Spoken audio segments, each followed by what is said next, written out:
네, 감사합니다. 매일성경 2월 12일분이죠. 네. 누가복음 2장.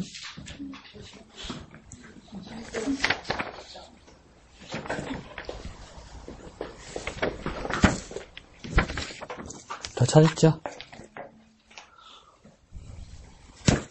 왼쪽 제목부터 한번 볼까요? 왼쪽 제목 다 같이 한번 읽어볼까요? 시작! 메시아를 기다린 사람들. 그럼 사람들을 찾아야 되는가 보다, 그죠? 그래서 사람이 한 사람이 아닌 것 같습니다. 왜 그렇습니까? 들. 예수 기사님 그것도 모르나? 들. 그래서 본문 읽으면서 그 사람들이 누군지 한번 잘 찾아보게. 사람들이 누구 나오는지 잘 기억하고 있다. 나중에 본문 읽을 때 뭐 동그라미일지 별표를 한번 쳐서 나중에 이야기해 봅시다. 자, 밑에 푸른색 이스라엘의 위로와 보입니까? 딱 글도 작다, 그죠? 시작! 이스라엘의 위로와 구속을 기다리던 시므온과 이거 읽으면 안 된다. 이거 읽으면 다 나온다. 안 되겠다. 우리 본문 읽자. 안 되겠다. 다 읽읍시다. 근이하고 난리 나는 읽읍시다. 자, 시작! 이스라엘의 위로와 구속을 기다리던 시므온과 안나는 마침내 성전에서 메시아를 만납니다. 그들은 기쁨과 감격의 주를 찬양하고 이 아기 예수에 대해 전합니다. 잘 기억해 두십시오. 말하지 말고 나중에 본문 읽을 때 이야기합시다. 자, 오늘 본문 오른쪽은 뭡니까? 세 단락으로 나눠져 있죠? 그래서 한 단락씩 읽으면서 또 우리 지난번처럼 오늘 우리에게 주신 말씀 이것을 한번 찾으면서 나누어 봅시다. 첫 단락은 21절에서 24절까지네요. 왼쪽에 제목이 어떻게 되어 있습니까? 할례와 정결 예식 이렇게 되어 있죠. 요것도 한번 뭔지 한번 잘 봅시다. 시작! 할례할 8일이 되매 그 이름을 예수라 하니 곧 잉태하기 전에 천사가 일컬은 바로라. 모세의 법대로 정결 예식의 날이 참에 아기를 데리고 예루살렘에 올라가니 이는 주의 율법에 쓴 바 첫 해에 처음 난 남자마다 주의 거룩한 자라 하리라 한 대로 아기를 주께 드리고 또 주의 율법에 말씀하신 대로 산비둘기 한 쌍이나 혹은 어린 집비둘기 둘로 제사하려 함이더라. 아멘. 자, 어떤 말씀요?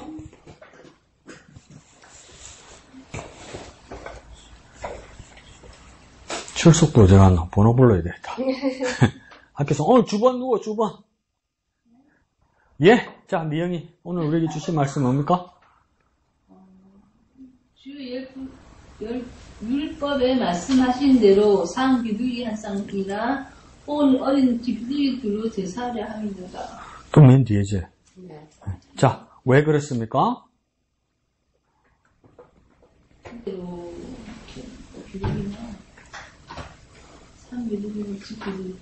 그걸 산비둘기 집비둘기가 어떻게 했다는 거죠?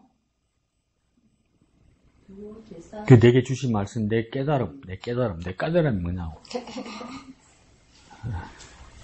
패스! 그 다음, 또 누구? 자, 잘 보십시오.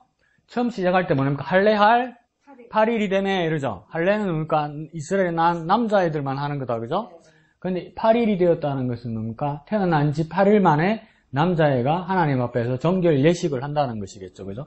그 다음, 또 뭘 했다고 이야기합니까? 22절에 보면 뭐라고 했습니까? 모세의 법대로 정결 예식의 날이 찼다, 이러죠? 이 정결 예식은 누가 하는 겁니까? 이거 예수 아닙니다. 아기 예수 아닙니다. 엄마입니다, 엄마. 출산한 여인이 무엇입니까? 깨끗하게 되는데, 아이를 출산하고 나서 깨끗하게 되는데, 남자애를 낳았을 때는 토탈 40일. 여자애를 낳았으면 뭡니까? 토탈 80일. 차별하나? 그것도 차별했네요.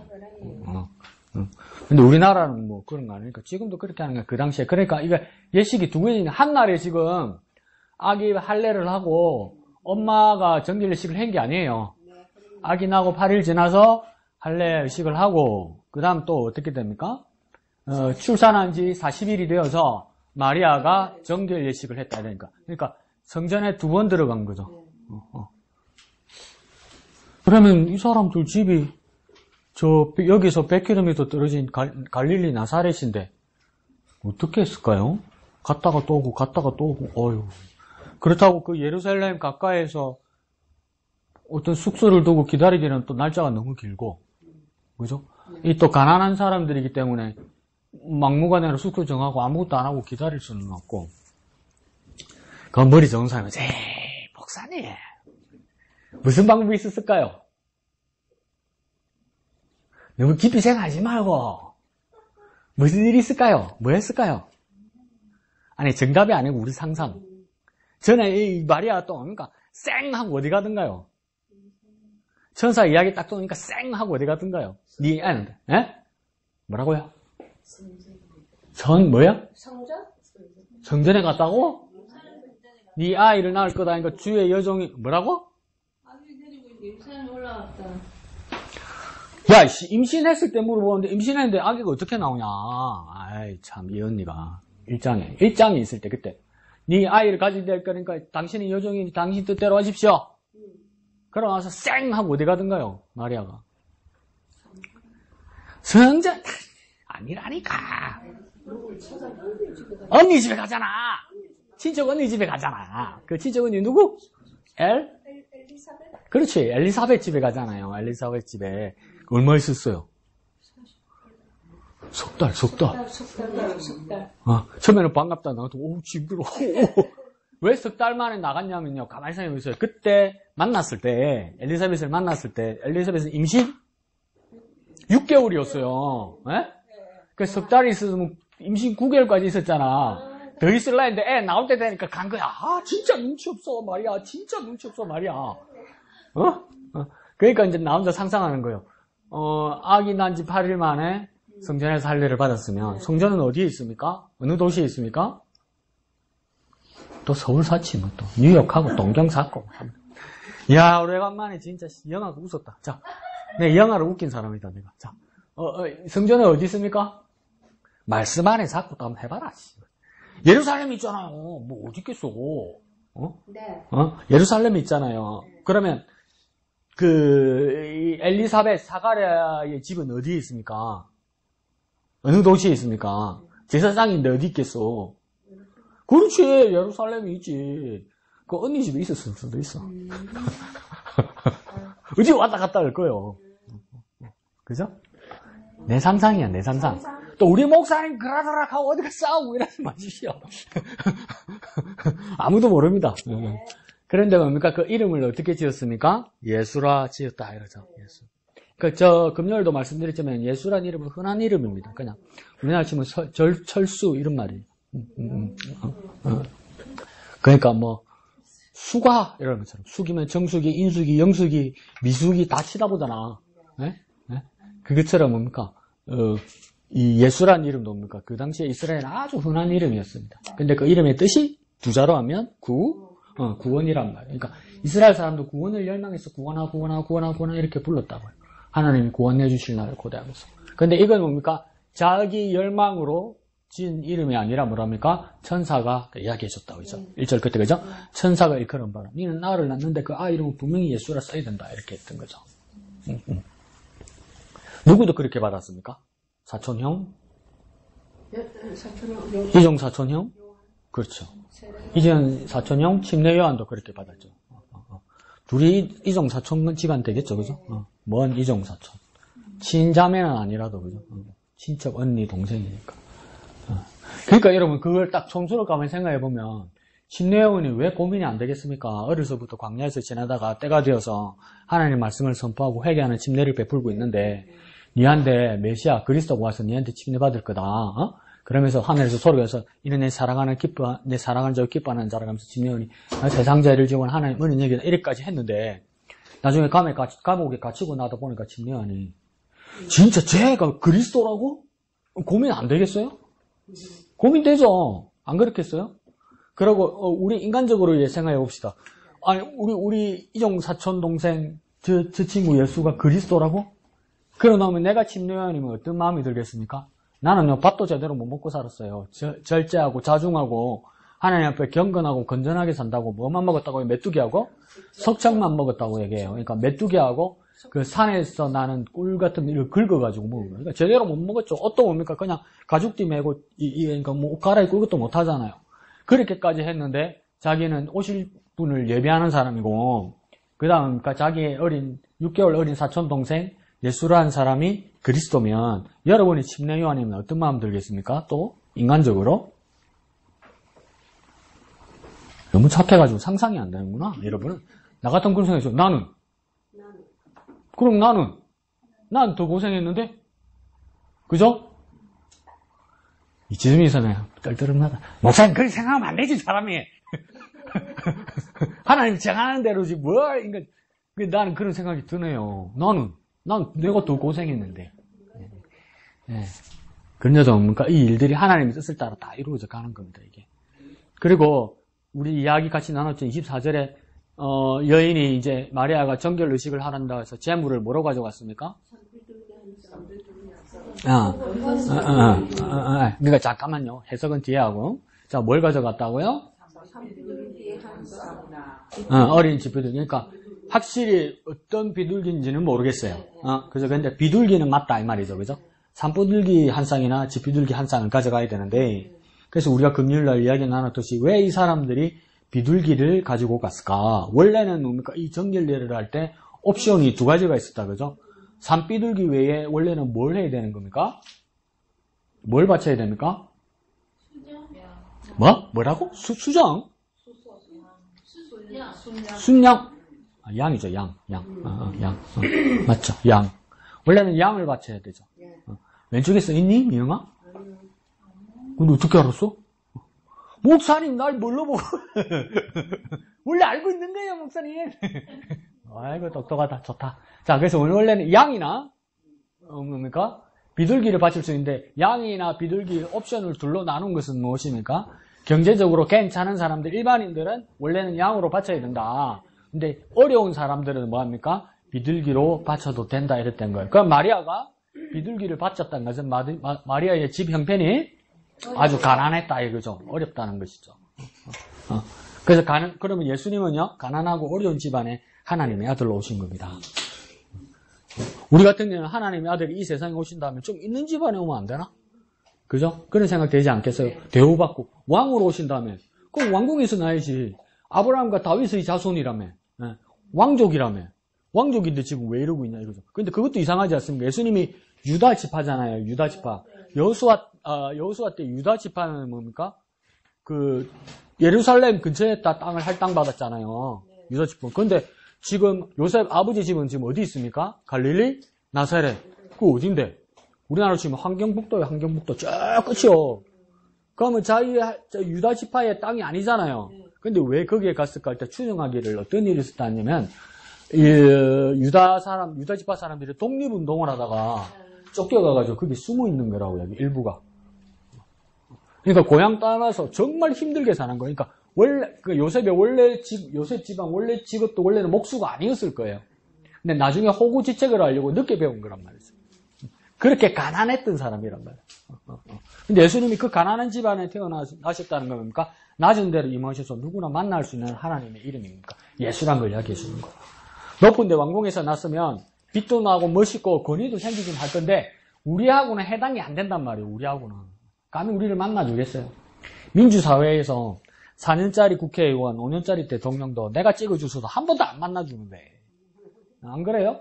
내가 당신 찍었어요. 그러면 누구시더라? 이러는 세상이잖아요. 왜요? 나보다 계급이 높다고 생각하는 사람들이기 때문에, 그죠? 만날 수도 없고, 내가 누군지도 그 사람은 모르잖아요. 나는 그 사람을 알아도 뭡니까? 그 사람은 나를 모르잖아요. 네가 나를 모르는데 남들 너를 알겠느냐 이러잖아. 그러냐면 그 예수님은 뭡니까? 그 높은 자리로 가지 않으시고 낮은 자리로 오셨다는 거예요. 더 구체적으로요, 경제적으로 가난한 사람 집에 오셨다는 거예요. 왜요? 낮은 데로 임하셨습니까? 누구나 만나시려고 하는 거예요. 누구나 만나시려고. 제한 없이 누구나 만나시려고 가장 가난한 자에게 왔다. 이 말이 합리적으로 맞잖아요. 그죠? 그러면 그리스도인들은 가난한 자를 어떻게 대해야 되느냐? 주님 대하듯이 대해야 된다. 근데 무시하죠. 우리 무시하죠. 무시가 되죠. 오늘 목사님 말씀처럼 다 장자가 돼지를 키우다가 먹을 것이 없어. 그렇게 아버지한테 왔으면 냄새, 와, 끔찍할 겁니다. 아니, 그런 사람 냄새 여러분 맡아봤어요. 내가 그 캐나다에서 편의점에서 일할 때 그 캐나다 사람인데 백인인데도 막 덩치도 좋고 풍채도 좋더라고요. 근데 신발도 등산화 신고 차도 바깥에 주차장이 되는데 진짜 비싼 차 타고 내리더라고요. 그러니까 사륜구동 지프 비싼 거 있잖아요. 그걸 타고 탁 내리더라고요. 우리 가게 사장님도 말하자면 저 사람 진짜 부자다고 그러더라고요.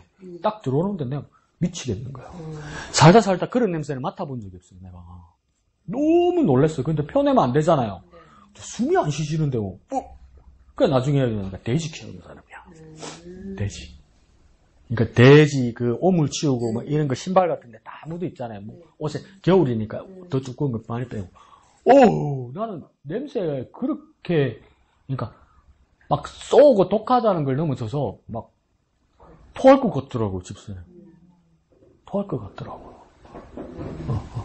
그런데 그 돼지 키우는 데다가 안 씻고 그렇게 왔으니 야, 그러니까 아빠니까 안아주지. 네? 네? 네. 아, 근데 그렇게 낮은 자리로 오셨다. 상상할 수 없는 감사한. 근데 우리 어떻게 됩니까? 그러면 우리는 멀리 하죠. 근데 그러니까 그 낮은 사람을 주님 대하듯이 할 수 있는 우리의 역량이 돼야 된다. 그럼 어떻게 돼요? 코라도 막을까? 주님 만날 때. 요번 월요일날 어머니 병원 가는데 그 신천 양곡쯤에서 버스가 멈추고 한참을 안 가는 거예요. 아무 사고가 없었는데. 그런데 왜 그러나? 그랬더니 이제 그 같이 좌석에 이제 아주머니 한 사람이 어떤 여자 승객한테 이렇게 물티슈 2장을 이렇게 주더라고요. 왜 그러냐니까 이 여자 승객 젊은 애가 코피에 트인가. 그러니까 자기도 마음이 급하니까 아무것도 없으니까 운전기사님한테 갔겠지. 뭐 없냐고. 운전기사님도 없는데 뭐 이렇게 된 거 아니에요. 뭐 물어보고 알아보고 있더니 그렇게 친절하지 않습니다. 그러다 보니까 옆에 있는 아줌마가 안 돼가지고 자기가 가지고 있는 물티슈 2장을 주더라고요. 그건 내가 다 줬죠. 우리 엄마한테 가려고 다 가지고 있는 거 있잖아요. 거즈 꺼내주고 물티슈 꺼내주고 티슈 뭡니까 한 팩 꺼내주고 마스크 주고 그러니까 막 받더라고. 받는데 보니까 그 마음에서 눈치를 보니까 너무 놀래고 무서워하는 거예요. 이 사람이 왜 이러지 나한테? 이리 싶은 거야. 그리고 가방에는 많은 사람인데 가방에 저런 게 들어있지 이러는 거예요. 누가 가방 안에 꺼지 이런 게 들어있는 사람이 있습니까 붕대? 딱 우리 엄마 그거 하려고 내가 넣어 다니거든. 응? 그러니까 그 호의를 특히 또 젊은 여자니까 중년 남자가 해주니까 그러니까 조금 무서워하더라고. 왜 이렇게 나한테 지나치게 친절한가? 그러고 코 피 났는데 마스크는 또 왜 주냐? 내가 그랬거든. 코 부으면 창피하잖아요. 쓰세요도 그랬거든. 응? 근데 그게 그러니까 너무 친절하니까 그걸 이해해요. 직원생 하니까. 근데 그러니까 내가 딸 가진 아빠하고 조카 데리고 있는 삼촌이면 이해할 것 같아. 근데 그 사람은 무서웠는가 봐. 그래서 내리는데 인사도 안 하고 내리더라고. 고맙다 소리도 안 하고 내리더라고. 고맙다. 아니 지난 그 설날 때는 내가 그 앞주 목요일날 아버지 낙골당에 갔다 왔어요. 그래서 버스를 타니까 버스에 사람이 많더라고요. 그래서 염전 사거리 이쯤에서 서 있는 사람도 많았거든요. 그 나보다 키가 윤태산 집사님 키쯤 되나? 할아버지가 이러더니 그러니까 나하고 둘이 마주보고 있었거든. 난 이어폰 끼고 음악 듣고 있었고 근데 할아버지가 이러더니 눈이 흰자가 콕 돌아다니고 콕 넘어가는 거라고. 내 앞에서. 나만 봤어. 나만. 놀래. 할아버지! 근데 정신이 없어. 왜 쓰러졌어. 그러니까 내가 기사님 여기 쇼크 환자 발생했어요. 쇼크. 이랬거든. 그 박선지께 이제 눕혀가지고 이제 모자 벗기고 내가 뭐 할 줄 알아. 근데 그분 하니까 야, 이거 인공호흡 해야 되는 거 아니야? 이거 나 안 해봤는데 또 유튜브 보면 들어야 되나? 막 이러고 있는데 그래서 내가 이랬거든. 누구 지금 119 전화해주세요. 119 전화해주세요. 염전사가 아무도 전화 안 해줘요. 먼저 119 전화하고. 그러니까 내가 이렇게 사람을 잡고 있으면 내가 전화할 손이 없어요, 집사님. 그러니까 안 한다고. 전화해주세요. 안 해. 그 많은 사람들이. 근데 나중에 배웠는데 뭐냐면 여기 있는 사람 중에 119 전화해주세요. 집사님들도 아무도 전화 안 해요. 어떻게 되는 줄 아세요? 전화 좀 해주세요. 이렇게 지적을 해야 되는 거야. 안 그러면 누구라도 해주겠지 하면서 안 해요. 그 응급의원도 가르쳐 주더라고요. 나중에 보니까. 119 전화 좀 해주세요. 이래야지. 그냥 누구 전화 좀 해주면 아무도 안 해. 한 5분은 넘게 아무도 안 했는데 난 이제 겁이 나는 거야. 이러다가 사람 죽으면 어떡하지? 그래갖고 인공호흡을 해야 되나 싶어서 이렇게 딱 보니까 이제 하려고 이러다가 생각이 뻗쩍 들었어. 정신을 잃고 호흡이 없을 때 인공호흡 하는 거지. 숨을 쉬고 있고 이럴 때 인공호흡 하면 사람 죽어요. 아니 누르면 안 돼요. 안 돼. 인공호흡 하면 안 돼. 그러니까 조금이라도 호흡이 있고 맥박이 있으면 인공호흡 하면 안 돼요. 호흡이 없고 인공호흡이 멈췄을 때 인공호흡 하는 거야. 아, 그래 하면 안 되는구나. 근데 이제 그러니까 한 20살, 20대 초반 되는 여자가 전화를 한번 해줬어. 그러니까 이제 기다리라고 이렇게 하는데 참 우리나라 시스템 웃기죠. 영전사 가려면 이동소방서 제일 가깝잖아요. 푸고동에서 온대 기다리래. 그래서 기다리는데 야 이게 참 내가 사람이 자기가 우선이 생각된다는 게 뭐냐면 버스 기사가 너무 짜증을 내는 거야. 자기 버스 시간 늦을까봐. 근데 그 사정 이야기하면 괜찮거든요. 옛날에 MBC 경남 뉴스 보니까 자기 버스에 쇼크 완전 생기니까 자기 버스로 경상대병원 바로 가더만. 근데 거기 연세병원 바로 앞이잖아요. 안 가. 근데 이제 근데 할아버지가 정신이 깼어. 들었어. 그래가지고 할아버지 괜찮대. 근데 앉아있으면 못 내. 근데 막 버스 기사가 짜증을 내니까 내가 그래서 그냥 할아버지 나하고 내리자고. 내릴 수 있겠냐고. 내려서 기다리자고. 그래서 버스 가버렸어. 그거 나하고 할아버지만 남았어. 그러니까 이제 119 오더라고요. 그래서 뭐 어떻게 된지 모르겠는데. 야, 그래서 내가 그걸 보면서 야, 정말 급할 때 냉정해지고 매정해지는구나. 냉정해지고 사람이 매정해지는구나. 그래서 나도 왜 눈이 마주쳤을까? 안 마주쳤으면 되는데 나도 싶고 내가 다른 데 앉아있었으면 누가 해주지 않았을까? 근데 그게 왜 그런 생각이 드냐면 피하고 싶어요, 사람들이. 그러니까 우리에게도 뭡니까? 가장 낮은 자, 냄새 나는 자, 가난한 자가 메시아라고 그럴 때 우리가 그 시대에 예수님 시대에 우리가 이스라엘 사람이라면 저 가난한 목수 집안의 요셉이란 사람에게서 하나님 앞에 예물 드릴 때 돈이 없어서 고작 비둘기 드리는 집안에서 메시아가 난다고 하면 우리는 뭐라 했습니까? 이러지 않겠어요? 학교 어디 나왔대? 검정고시 쳤대야. 아니다 임마 이렇게밖에 안 되겠어요? 근데 진짜 그리스도인이면 이 말씀을 따라서 이제 낮은 대로 임해야 되는 거죠.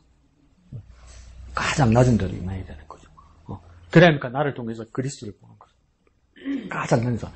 높은 사람은 서로 잘해주려고 해. 그러니까 내가 안 해도 돼. 높은 사람은 내가 안 해도 돼. 요즘은 잘못 도와주면 오히려 역공을 그래도 사람이 목숨이 총각에 달렸는데 어떻게 모른 척 하겠어요? 그 여자가 코피가 팍 터지는데 터졌냐? 이럴 수는 또 없잖아요. 사람 마음이. 그래서 근데 내가 기도하면서 그랬어요. 하나님, 어째 나한테만 자꾸 이런 사람을 만납니까? 대한민국에 버스가 얼마나 많고, 버스 시간도 많고, 가는 코스도 많은데, 어떻게 이렇게 나한테만 다닙니까? 이런 생각을 했는데, 한편으로는 서운하면서도 한편으로는 다행이라 생각한 게 사모님 말대로 생각하면 다행인 게 뭐냐면, 서로 연락처 안 주고받았으니까. 내 할 일만 한 거죠. 근데 그러니까 사람이 갈수록 매정해지고 냉정해집니다. 근데 우리는 어떻게 해야 됩니까? 가장 낮은 자리로 가야 돼요. 낮은 자리로. 해야 될 일이 다 있습니다. 살다가. 여러분 하다가 못하겠으면 119 전화만 해주면 됩니다. 누구 전화 좀 해주세요. 전화 빨리 해주면 됩니다. 괜히 멀쩡한 사람, 그러니까 인공호흡 한다. 이 갈비뼈 잘 부르지거든요. 그러니까 할 줄 모르면서 한다고 해갖고 만나. 살아있는 사람 죽이지 말고. 자, 밑에 25절에서 두 번째 달라. 35절까지 되나요? 시작! 예루살렘에 시몬이라 하는 사람이 있으니 이 사람은 의롭고 경건하여 이스라엘의 위로를 기다리는 자라. 성령이 그 위에 계시더라. 그가 주의 그리스도를 보기 전에는 죽지 아니하리라 하는 성령의 지시를 받았더니 성령의 감동으로 성전에 들어가매 마침 부모가 율법의 관례대로 행하고자 하여 그 아기 예수를 데리고 오는지라. 시므온이 아기를 안고 하나님을 찬송하여 이르되 주제여 이제는 말씀하신 대로 종을 평안히 놓아 주시는도다. 내 눈이 주의 구원을 보았사오니 이는 만민 앞에 예비하신 것이요 이방을 비추는 빛이요 주의 백성 이스라엘의 영광이니이다 하니 그의 부모가 그에 대한 말을 들을 놀랍게 여기더라. 시므온이 그들에게 축복하고 그의 어머니 마리아에게 말하여 이르되 보라 이는 이스라엘 중 많은 사람을 패하거나 흥하게 하며 비방을 받는 표적이 되기 위하여 세움을 받고 또 칼이 네 마음을 찌르듯 하리니 이는 여러 사람의 마음의 생각을 드러내려 함이니라 하더라. 아멘. 어머나 한 사람 나왔네. 누구 만났습니까? 예, 시몬이라는 사람이다. 그죠? 근데 상상을 해보니까 나이가 많은 할아버지 같죠? 목사님 먹으러 난 아닌 것 같은데 왜 할아버지 같겠습니까? 왜 할아버지 같아요? 그 목사님 이 생각이 왜 이랬습니까? 26절에 뭐라고 되어 있습니까? 그가 곧 시몬이 주의 그리스도를 보기 전에 주는 뭡니까? 하나님의 그리스도입니다. 여기는 하나님의 그리스도를 보기 전에는 뭐 한다고요? 죽지 아니하려는 성령의 지시를 받았다. 그러니까 살아있을 때 주의 그리스도 하나님의 그리스도를 만나게 될 것이다. 그전에는 죽지 않을 것이다. 그러니까 오랫동안 기다렸다는 거죠. 왜 오랫동안 기다렸습니까? 나중에 아기를 안고 뭐라고 찬양합니까? 29절에 주제요. 그 다음요. 이제는 이러죠. 말씀하신 대로 종을 평안히 놓아주시는도다. 종을 평안히 놓아주시는도다. 이 무슨 뜻 같아요? 미니 똑똑하네. 미니 뭐라고 큰 소리로? 나는 이제 맘 놓고 죽어도 되겠구나. 죽는다 이 말입니다. 아시겠죠? 미니 똑똑하네. 그렇구나. 자, 그래서 뭐랍니까? 30절에 내 눈이 주의 무엇을 보았다고요? 구원을 보았다. 구원을 보았다 이러죠. 그런데 25절에 두 번째 줄 보면 뭘 기다렸다고 합니까? 이스라엘의 무엇을 기다렸다? 위로를 기다렸다 그러죠. 그러니까 시므온이 기다렸던 위로가 구체적으로 뭡니까? 밑으로 쭉 내려가니까 구원이란 말이에요. 구원. 시므온이 기다리던 위로의 가장 구체적인 모습이 뭐라고요? 구원이라고요. 인생의 가장 큰 위로, 가장 중요한 위로, 가장 근본적인 위로가 뭐라고요? 구원이란 말입니다. 구원. 그 구원을 위해서 뭡니까? 예수가 왔다. 그 예수를 만났다. 누가요? 지금 시므온이 만났다. 아이씨, 내가 햇빛네. 아까보라. 자, 근데 이 시므온을 주의로 설명하면서 이 반복되는 놀라운 말이 있습니다. 25절, 26절, 27절에 계속 반복되는 말이 뭡니까? 단어? 25절, 26절. 오, 그렇죠. 사모님 뭐라고 그랬습니까? 성령. 성령이라는 말이 몇 번 반복되는 것 같습니까? 여러분 눈에? 25절에 한 번, 26절에 또 한 번, 27절에 한 번, 토탈로 세 번. 이 한 사람에 대해서 설명하는데 뭡니까? 성령이 세 번이나 그러니까 반복되었습니다. 25절에 뭐라고요? 성령이 그 위에 계시더라. 그러니까 성령이 시므온 위에 계시더라 이 말이죠. 그러니까 시므온은 어떤 권위 아래, 성령의 권위 아래에 있다 이 말입니다. 시므온 위에 있으니까 시므온은 뭡니까? 성령 아래에 있는 거죠. 이건 뭡니까? 성령이 위에 계셔서 성령의 권위 아래에서 시므온이 일하고 있다 이 말이겠죠. 그 다음 26절에는 성령을 어떻게 한다고 합니까? 성령의 지시를 받았다 이렇게 얘기하죠. 성령의 말씀하심을 들을 수 있는 사람이었다는 거예요. 그리고 성령의 지시를 받았다는 뜻은 뭡니까? 아무 때나 가고 아무 것이나 말하는 것이 아니라 성령의 인도를 받는 사람이었다 이 말이에요. 성령의 인도를 받는 사람. 성령의 지시를 받는 것은 성령의 인도함을 받는다는 거예요. 그 다음 27절에는 뭐라 합니까? 어떻게 성전에 들어갔어요? 성령의 감동으로. 성령의 감동으로. 그러니까 성령의 감동, 성령의 역사 이런 말이겠죠. 그죠? 성령의 능력 이런 말이겠죠. 그러니까 성령에 압도되어서 갔다 이 말이겠죠. 그러면 성령이 세 번 나오니까 우리가 잘 쓰는 말로 시므온은 성령이 어떤 사람입니까? 3-3번이나 걸렸으니까 뭡니까? 성령이? 그렇죠. 충만한 사람 아니요. 성령이 충만한 사람 아니요. 시므온은. 그러니까 성령 충만은 무엇입니까? 성령이 그 위에 계시고 성령의 지시를 받고 성령의 감동함을 받는 사람이 뭡니까? 성령 충만한 사람 아니에요. 그러니까 시몬 생각하면 뭡니까? 성령 이렇게 되는 거예요. 성령이 우쨌다고 충만한 사람이다 이 말이에요. 그런데 이 성령에 대해서 사복음서 중에서도 누가복음이 엄청 자주 언급합니다. 왜 엄청 자주 언급하냐면 누가복음을 쓰기도 했지만 또 뭘 썼습니까? 누가가 사도행전 썼죠. 사도행전을 사도행전이라 말하고 또 무슨 행전이라고 쓴다고요? 성령행전이라고 그랬잖아요. 그러니까 성령에 대해서 엄청 민감한 사람입니다. 누가가. 근데 여기에 뭡니까? 시므온에다가 막 다 써버립니다. 막. 그래서 그것을 기다리던 사람이었다. 자, 36절에서 38절까지 시작. 또 아셀 지파 바누엘의 딸 안나라 하는 선지자가 있어 나이가 매우 많았더라. 그가 결혼한 후 7해 동안 남편과 함께 살다가 가부가 되고 84세가 되었더라. 이 사람이 성전을 떠나지 아니하고 주야로 금식하며 기도함으로 섬기더니 마침 이때에 나와서 하나님께 감사하고 예루살렘에 속량을 바라는 모든 사람에게 그에 대하여 말하니라. 자, 누가 나왔습니까? 안나. 그럼 왼쪽 위에 제목이 있어 메시아를 기다린 사람은 두 사람이네요. 누구와 누구? 시므온과 안나. 이렇게 하면 재밌잖아요. 말만 하지 말고 써놔야지.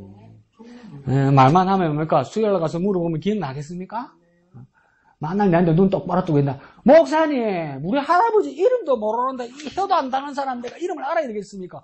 말해놨잖아요. 그거 알아야 되잖아요. 그러니까 뭐입니까? 써놔야지. 사람들 뒤에다가 뭐 쓰면 되겠습니까? 사람들 뒤에다가 왼쪽 사람들 뒤에다가 시므온과 안나 쓰면 되니까 목사님 오른쪽에 써있는데 뭘 써? 내가 써야 조금 달라요. 아따 잔소리 많이 하네. 그죠? 시므온과 안나. 이 두 사람입니다. 지금 있으면 어디 보낸다? 왼쪽 위에. 왼쪽 맨 위에 제목 메시아를 기다린 사람들 그 뒤에다가 시므온하고 안나 쓰면 된다고. 네, 자, 안나는 어떤 사람이라고 묘사되어 있습니까? 일단 선지자네요. 선지자이고 나이가 84살, 그죠? 그러니까 이분도 뭡니까? 나이가 많네. 그 성전에 할배하고 할매가 있었네. 근데 이분도 뭡니까? 남편과 7해 동안 살다가 남편이 7년 만에 돌아가셨구나. 그러면서 84세까지 혼자 수절하면서 살았다. 그럼 우리는 야, 수절한 것이 훌륭하다 이 말이 아니고 이 사람이 훌륭한 부분은 84세가 된 다음에 그 다음의 묘사가 뭡니까? 이 사람이 훌륭한 여선자입니다. 1. 성전을 떠나지 않고 이걸 바꿔서 말하면 뭡니까? 천천히 잠깐만. 천천히. 자, 성전을 떠나지 않고는 뭡니까? 긍정적으로 말하면 항상 성전에 있고 이 말이에요. 그 다음 뭡니까? 주야로 금식한다. 주야로 금식한다는 것은 오늘 우리로 말하면 뭐겠습니까? 천천히 집사님 천천히 좀 성전에 있고 이걸 뭘로 바꿔보면 좋겠습니까? 뭘로 이해하면 좋겠습니까? 기도하고는 기도.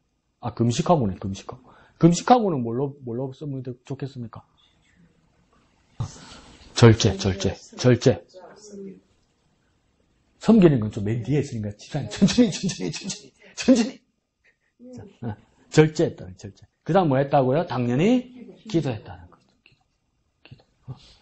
그 19세기에 그 기독교 윤리학의 가장 큰 거두가 뭐냐면 알프레이드 리첼이라는 그 신학자입니다. 근데 그 신학자면서 그 사람이 작은 책에 뭐랬냐면 그리스도인의 가장 적극적인 신앙의 모습이 뭐냐 이렇게 돼 있어요. 가장 적극적인 신학의 모습, 활동이 뭐냐? 기도. 가장 신령한 활동이 뭐냐? 기도 이랬어요. 그러니까 그리스도인은 당연하게 기도하는 거죠. 내가 다음에는 어디 써와가지고 이렇게 줘야지. 식사 기도하는 방법을 모르는 사람도 있대. 그래서 이때까지 식사 기도도 안 하고 식사 기도 하니까 하나님 감사합니다. 아멘 하고 손가락 후뜩 뜨대. 기도하는 방법 알아야죠. 그리고 구체적으로 기도해야죠. 그리스도인의 가장 적극적인 활동, 그게 뭡니까? 기도니까. 그 다음 뭐 했습니까? 섬겼다고 해서 그러니까 낮은 자리로 가서 뭡니까? 헌신했다는 거죠. 일을 몇 살까지 했다고요? 84세. 84살까지 했다는 겁니다. 84살. 와, 목사님 84살에 그 섬김을 받으면 얼마나 불편하겠습니까? 불편하지. 할머니가 섬기면. 근데 오늘 내가 뒤에서 예배 시작 전에 탁 하면서, 야, 내가 저렇게 말했으면 진짜 혼났을 거다. 근데 진짜 남매 시간은 정말 이렇게 뭘까요? 허물이 없고, 어떻게 뭐, 바람풍 말해도 바람풍 알아듣는구나. 이렇게 느꼈던 게 뭐냐면, 이호연 집사님, 이인숙 집사님에 대해서 말을 하는데, 네. 내가 깜짝 놀랐어. 저렇게 말해도 되나? 그런데, 9살 차인가 그렇죠? 10살. 10살? 그러니까 이인숙 집사님은 그 10살 아래 동생이 귀엽는가 봐. 귀여워하죠. 그 막 좋아해. 막 말을 하는데, 와, 내가 저래 말했으면 멱살 잡혔겠다, 씨. 근데 자기 누나니까, 그 말뜻이, 가시돋친 말이 아니라, 좋아서 농담하니란 말이라는 것을 들어. 그렇게 여겨. 그래서, 이야, 내가 저래 말했다가 다음 주 교회 안 오겠다, 집사님. 근데 뭐, 그런데도 뭡니까? 10살 아래 동생이 누나한테 어떤 뜻으로 말한다는 걸 아니까 웃으면서 좋아하는 거야. 근데 이제 왜 그렇게 했냐면, 남동생 입장에서는, 이부연 할머니가 부러웠겠지. 나이 90이 넘었는데도 지팡이 하나 들고 버스 타고 왔다 갔다 하고, 근데 이제, 우리 인숙 집사님은 무릎도 불편하시고, 허리도 불편하시고, 그러니까 이제 안타까워서 그렇게 말했겠지. 근데 보세요. 비가 많이 오는 날이나, 바람이 많이 부는 날이나, 그래도 우리 인숙 집사님 몸에 열이 많은 만큼 성격도 급하거든. 네. 인정하죠? 네. 자기 성격 인정하죠? 내가 어디, 에이, 급해, 집사님. 급한 게 왜 급하냐면, 집사님은 약속 시간을 안 지켜. 안 지키는 게 뭡니까? 늦게 오는 게 아니고, 한참 앞에 와 있어. 맞아요. 그러면, 햇빛 나는 날이나 추운 날은 우리가 걱정이 돼. 저 추운데 저렇게 서 있고, 그러고 말 진짜 안 들어. 왜 말 진짜 안 듣냐면, 이제 이렇게 집에 갈 때도 이렇게 내려드리잖아요. 그럼 바로 집에 안 가고 차 안 보일 때까지 힘들어. 그러지 말고 가시라고. 그러니까 자기 안 보일 때까지 흔들어. 알았다 해놓고 다음 주에 또 흔들어. 근데 보면 가만히 생각해보고 왜 이 이야기를 하냐면, 누구보다도 12살이나 어린 사람이지만 몸이 이렇게 불편하여도 뭡니까? 수요예배 금요일에 한번 빠진 적이 있냔 말이에요, 이분이. 그러고 막 여름에는 태풍 부는 날이면 나도 안 오고 싶고 목사님도 뭡니까? 전화기만 이적거리면서 오지 마라 그럴까 이런 마음이 드는데, 수요예배 금요일 취소할 수 없는 게 이 할머니는 7시 반에 예배인데 오전 11시부터 대기하고 있거든. 취소를 할 수가 없는 거야, 이 할머니 때문에. 예? 그러고 이제 그 여자동에 있을 때도 뭡니까? 예배 시간 되면 이제 보조기 그걸 밀고, 보조기를 밀어야 되니까 양손이 자연스러울 수가 없으니까 그 비옷을 입고 그걸 천천히 한 걸음 걸어온단 말이에요. 그러니까 어떨 때는 멀리서 보면 기가 찬 거야. 빨리 오면 될 건데, 지나가다가 고양이 보면 다 만지고, 강아지 보면 다 만지고, 자기 있는 거 먹을 거 다 주고, 이러면서 천천히 근데도 뭐 한 걸음 걸어 올라온단 말이에요. 그 예배하고 섬기려는 그 마음을, 누가 알겠냔 말이에요. 하나님 아시죠. 내가 대답하라고 물어봤겠어? 내가? 지금? 그 섬김이, 그 불편한 몸을 뭡니까? 극복하고 섬기려는 마음이 더 뜨겁기 때문에, 비가 오든 눈이 오든 바람이 불든 온단 말이에요. 그럼 이때도 어떤 노래를 부르야 됩니까? 비바람이 앞길을 막아도 나는 가리, 주의 길 가리, 눈보라가, 눈을 가리도 이래야 되는데 뭡니까? 근데 나는 뭡니까? 완전히 날라리잖아. 그러니까 어떤 노래가 팍 떠올랐냐면 이인숙 지금 생각하면서, 서른도 비가 오나 눈이 오나 바람이 부나 이게 생각나더라. 그래도 뭡니까? 왔단 말이죠.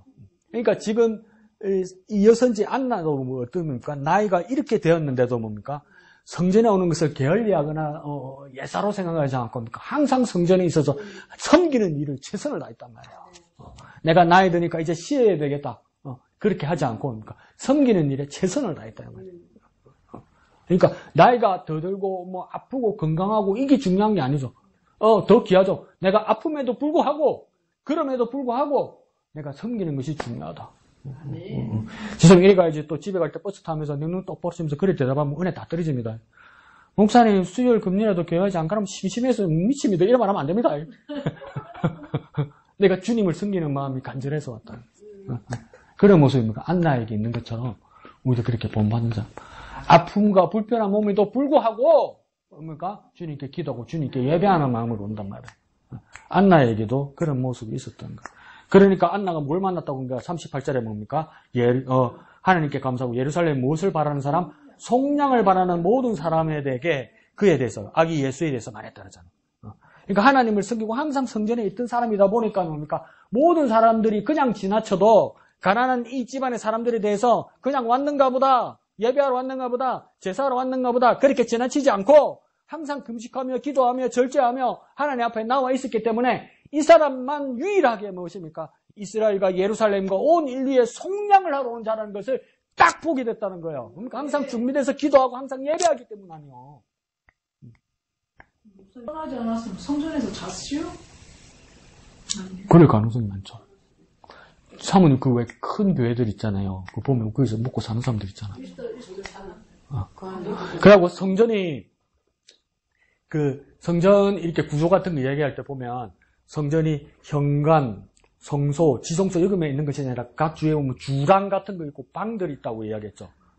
주위에 이 방들 같은 게 많아요.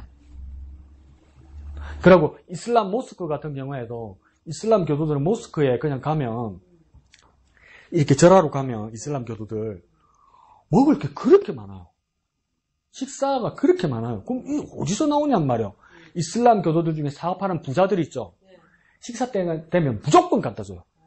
무조건요. 무상으로 무조건 갖다 줘요. 우리 형제 자매들 먹어야 된다고. 그래서 라마단이라고 들어봤죠. 이슬람 사람들. 해 때 있는다거나 40일 동안 밥 안 먹어요. 40일인가 몇십일인가? 근데 이제 밤에는 먹죠. 근데 그러면 얘들 이제 일반 학교 애들도 이슬람교 애들도 일반 학교에 가면 급식 나오잖아요. 안 먹어요. 안 먹고 뭐냐면 그 급식을 버리는 게 아니고 가난한 애들 이렇게 주고 이래요. 그러니까 그 당시에 이 이슬람교도 아니고 유대교 안에 성전에서도 뭡니까? 막 갖다 주는 거, 막 동원하는 거. 그러니까 충분히 먹고 살만하죠. 그런데 여러분 생각해 보십시오. 교회에 뭐 일주일만 좀 있으라 해보십시오. 다 도망가지.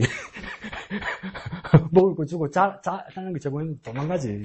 근데 막 교회 큰 데 가면 거기 사는 사람들이 있습니다. 근데 그게 가난해서 안타깝기도 하지만 어떡합니까? 야, 저렇게 기도할 수 있을까? 권사님들 보면 그런 분들이 있잖아요. 집 부자인데도 그 쌀포대가 나는 그 방에서 뭡니까? 쭈구리 앉아가지고 자다가 기도하고 자다가 기도하고 자다가 깨면 기도하고 자다가 깨면 기도하고 와서 청소하고 지 잡고 이상한 불황정 오면 뭡니까? 할머니인데 뭡니까? 막대기 들고 쫓아내고 싸우고 막 그런 분들 있잖아요. 그런 것처럼 안나가 그렇게 헌신했을 수도 있습니다. 그러니까 여기 사모님 찍은 것처럼 안나도 그렇게 성전을 떠나지 않았고 27절에 보면 뭡니까? 시몬도 성령의 감동으로 성전에 들어갔다 하죠. 그러니까 성전에서 이 일이 일어난 겁니다. 이때 역사가. 우리도 뭡니까? 예배 가운데서 이 역사가 일어나는 거예요. 그러니까 예배 열심히 하셔야 되죠. 예배 열심히. 자, 마지막 39절 끝까지 시작. 주의 율법을 따라 모든 일을 마치고 갈릴리로 돌아가 온 동네 나사렛에 이르니라. 아기가 자라며 강하여지고 지혜가 충만하여 하나님의 은혜가 그 위에 있더라. 그러니까 이제 집으로 이제 돌아갔죠. 드디어. 그죠? 그럼 여기 예루살렘에서 한 100km 떨어진 북쪽입니다. 여기가. 그러니까 멀리 떨어져 있는 곳이죠. 근데 아기 예수가 이제 어떡합니까? 그분이 하나님의 아들이지만 뭡니까? 이제 인생들 밑에서 함께 자라가는 겁니다. 함께 변하는 겁니다. 하나님의 아들이니까 그냥 다 구비되고 다 만들어지 있겠지 이게 아니고 뭡니까? 한 단계 한 단계 밟아 올라가십니다. 무엇과 무엇에서? 지혜에 대해서. 또 앞에 우리가 배웠을 때니까 기도, 지혜도 그렇게 같이 자라가는 겁니다. 근데 맨 끝에 뭐랍니까? 하나님의 은혜가 그 위에 있더라고 이야기하죠. 그러니까 하나님의 은혜는 무엇입니까? 자라가는 겁니다. 한 번에 뻥 튀기는 거 말고 빠지치기지만 한 번에 팍 뒤집는 거 말고 천천히 자라가는 거예요. 하나하나 단계를 밟아서. 여러분들도 뭡니까? 하나하나 단계를 밟아서 그렇게 이렇게 뭡니까? 자라갔으면 좋겠습니다. 한 방 이러지 말고. 로또도 아니고. 로또 한 번도 안 맞잖아요. 목사님, 너 또 하는가 봐요. 간혹가다 하지. 한 번도 안 맞았어요. 그래, 딱 꽝 하는 날 하나님 음성 들려요. 이 새끼 말 안 듣네, 하지 말라 하는데. 말 안 듣면 안 된다, 안 하더라. 자, 봅시다. 공과. 공과 오늘은 몇 과입니까? 7과죠, 그죠? 7과 42페이지인데, 내가 하나 더 말씀드릴 게 있어서, 같은 공과에 30페이지 한번 봅시다. 30페이지. 페이지 30페이지. 우리 지옥에 대해서 이야기했을 때거든요. 30페이지 맨 밑에. 네. 어렵지 못한 자들은 불러서 소금치듯 할 것이다. 이렇게 이야기했잖아요. 근데 그 오른쪽 페이지에 뭐라고 설명되어 있습니까? 이 말씀은 오른쪽 페이지에 소금에 절여지듯 불을 넣어서 그렇게 절여지는 것이다. 그래서 제가 그 뜻한 고통이 계속될 것이다. 이렇게 이야기했잖아요. 그래서 제가 설명드릴 때 뭐라고 이야기했습니까? 불에 이렇게 타고 되었는데 그게 무엇입니까? 소금까지 같이 쳐버리니까 얼마나 고통스럽겠느냐. 그래서 이걸 해석하면 뭡니까? 고통 플러스 고통이죠. 고통에 고통을 더하는 거죠. 그런데 이것보다 더 한 단계 위에 설명이 있더라고요. 나도 이제 기억이 났는데 거기에다가 한번 쓰십시오. 곧 그 밑에다가 30페이지 찾았어요? 집사님 30페이지를 못 찾아? 30. 왼쪽에 30. 맞네. 찾았습니다. 완처럼 놓고 찾았다. 자, 31페이지. 그러면 고통의 고통. 이렇게 될 수 있고, 그 다음은 뭡니까? 고통의 영원. 이렇게 될 수 있어요. 이게 왜 영원이라고 내가 썼냐면, 소금 언약이라고 들어봤죠? 소금 언약. 처음 들어봤어요? 자, 소금 언약은 어디에 해당되냐면, 레위 지파 제사장 사람들과 다윗에게 뭡니까? 내가 너에게 주는 소금 언약이니라. 이렇게 한 3번 정도 말씀하세요. 구약 성경에서. 여기서 이 소금 언약이라는 건 뭐냐면, 소금은 뭡니까? 첫 번째, 녹으면 어떡합니까? 썩지 않죠? 썩지 않기 때문에 오래 가는 거잖아요. 그래서 이 소금 언약이라는 것은 뭐냐면, 영원하다는 뜻이에요. 그러면 여기서 뭡니까? 고통 플러스 영원이지. 소금 언약이니까. 그죠? 그러니까 영원이라는 뜻도 더 강할 수도 있어요. 왜요? 그러니까 구더기도 죽지 아니하고 뭐 이렇게 써 있었잖아요. 그것도 영원이었잖아요. 그죠? 그러면 뭡니까? 소금에 절여지듯 이렇게 쓰면 뭡니까? 고통 플러스 고통. 고통에 고통을 더하는 거. 근데 소금 언약으로 따지면 뭡니까? 고통 플러스 영원. 두 개 다 써놓으세요. 고통 플러스 고통. 맨 위에 그냥 쓰면 돼요. 고통 플러스 고통. 그 다음 뭡니까? 고통 플러스 영원. 어디 하는지 모르겠어? 30페이지. 31페이지. 1페이지. 황금이랑 황금은 뭐 있습니다. 황금? 이거 너무 많이 갔어요. 31가 말고 30페이지. 밑에 글자. 밑에 글자. 거짓말 할래? 데이트한다고 매출 빠져서. 맨 위에다가 31페이지 맨 위에다가 뭐 쓰냐면 고통 플러스 고통. 그 밑에 줄에 뭡니까? 고통 플러스 영원. 이해하시죠? 그 고통 플러스 영원은 소금 언약이라는 뜻 때문에 그런 겁니다. 자, 오늘 볼 거 봅시다. 제 7과 42페이지. 다 같이 읽습니다. 시작. 선교는 무엇이며 어떻게 할 수 있나요? 지난주에는 선교 대신 뭐 배웠습니까? 전도 배웠다, 그죠? 오늘은 선교에 대해서 배웁니다. 전도하고 선교하고 어떻게 다르지? 한번 봅시다. 선교는 한자 뜻은 뭐냐 하면 베풀선 가르칠 교 이래 됩니다. 그러니까 베풀고 가르치는 걸 이야기하는 겁니다. 근데 사전에서 보면 선교는 뭐라고 했냐면 전도를 해갖고 널리 알리는 거다 이렇게 되는 겁니다. 전도해서 널리 알리는 거. 그러니까 전도는 뭡니까? 먼 지역까지 해당되는 것 같습니다. 선교는. 그래서 그러면 뭘 널리 알릴까? 복음, 구원, 예수 그리스도 이런 걸 알리는 거겠죠. 전도니까.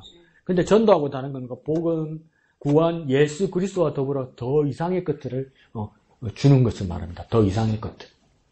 그와 더불어 더 이상의 것들.